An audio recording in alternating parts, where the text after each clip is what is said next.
phone please. হ্যাংলা জুটির মেয়ে মানে শ্রীনিকার কিন্তু অন্নপ্রাশন ছিল, সেদিনকে প্রথম ভাত খেলো। তো আমরা কিন্তু সবাই মিলে সকাল সকাল চলে গেছিলাম, আর আমরা কিন্তু সকাল থেকে নিমন্ত্রণ ছিল, মানে ইনভাইট ছিল। ওর বাবা বারবার করে বলেছিল যে তুই কিন্তু ভাই সকাল থেকে না আগের দিনই চলে আসবি। তো দেখো সকাল সকাল একদম চলে গেছে। এই যে শ্রীনিকা, ওর জন্য আমি একটা মাথার ফুলের হেয়ার ব্যান্ড বানিয়েছিলাম, আর একটা মালাও বানিয়েছিলাম সাথে করে। তো দেখো সকাল সকালে গিয়ে পরিয়ে দিলাম।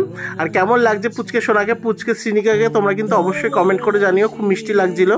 তো দেখো আর এই যে এই মালাটাও কিন্তু বানিয়েছিলাম ওর জন্য, এই মালাটা পরেও ভাত খেয়েছিল প্রথম। তো যাই হোক দেখো সকালবেলা এই যে টায়ারের এইটা নিয়ে খুব ভোগান্তি হওয়ার পরে এটাকে ফাইনালি ঠিক করে এটার মধ্যে দুধ আর গোলাপ দিয়ে জল দিয়ে সাজিয়ে দিয়েছিলাম, কারণ এটাতে শ্রীনিকা চান করেছিল। তারপরে দেখো শ্রীনিকা ফটোশ্যুট করছিল, আর এত পাকা বুড়ি ও কিন্তু একটু ফোঁটা ভয় পায় না, একটু ফোঁটা কাঁদেও না। এত সুন্দর পুচকে একটা মিষ্টি মেয়ে, ও কিন্তু খুব পাকা আর ফটো তুলতে খুব ভালোবাসে।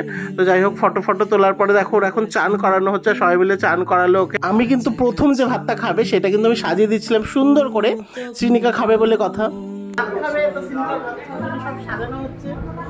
মেনুতে কিন্তু রয়েছে ডাল রয়েছে 5 রকম ভাজা, কুমড়ো ভাজা, মাছ ভাজা, গাজর ভাজা, আলু ভাজা, সিম ভাজা, বেগুন ভাজা, ভাত একটুখানি দেওয়া হচ্ছে, রয়েছে মাছের ঝোল, ছেঁচড়া, চাটনি, পায়েস। তো শ্রীনিকাকে প্রথমবার ভাত খাবে, এখন আমি সাজাচ্ছি।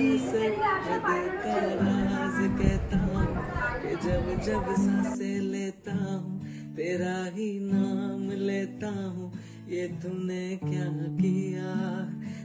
তারপরে কিন্তু ওর দাদু ওকে ভাত খাই দিল, মানে শ্রীনিকাকে দাদু আর ওর মামা ভাত খাই দিল, আর কত সুন্দর লাগছিল দেখো সাজানোটা।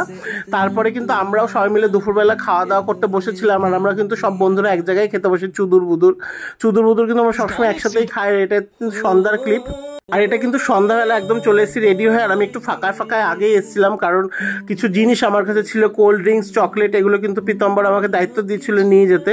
তো এগুলো নিয়ে যাবো বলে একটু তাড়াতাড়ি চলে গেছিলাম। মানে গিয়ে দেখলাম অনুশ্রীর সাথে দেখা, অনুশ্রী আর তুতুনের সাথে। তো অনুশ্রীকে তো তোমরা সবাই চেনো, আমি একটু কোল্ড ড্রিঙ্কস দিয়ে দিলাম, কারণ পিতম্বর বললো ভাই ওদের একটু দিয়ে আয়। তো কোল্ড ড্রিঙ্কস দিয়ে আমি একটু চিকেন পকোড়া খাচ্ছিলাম। এরপরে ভিড় হয়ে গেলে সব বন্ধু বান্ধবীরা সবাই চলে আসলে তো আমার আর খাওয়া হবে না, কারণ তখন আনন্দ করতে ব্যস্ত থাকবো। তারপর আমরা কিছু ফটো তুলে নিয়েছিলাম। তারপরে দেখো শ্রীনিকা, আমাদের ছোট্ট শ্রীনিকা এখন কেক কাটবে, আর কেক কাটতে গিয়ে দেখো কি করেছে, ও পা দিয়ে কেক কেটেছে।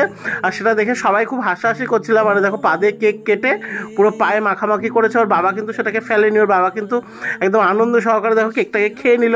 খুব মজা হচ্ছিল।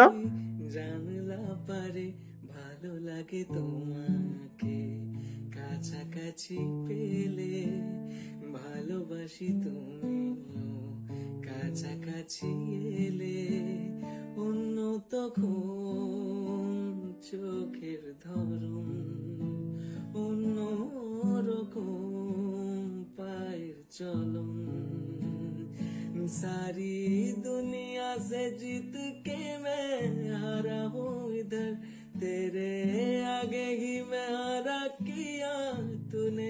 তো এখন অন্নপ্রাশন শেষের দিকে, আর এখন ফাইনালি বিশু মামা শ্রীনিকাকে কোলে নিয়েছে। কে রে শ্রীনিকা? কাকা, ও কাকা, আমি এখানে আছি তো। এত বড় বিশু মামার কোলে এইটুকু শ্রীনিকা। তো পটলা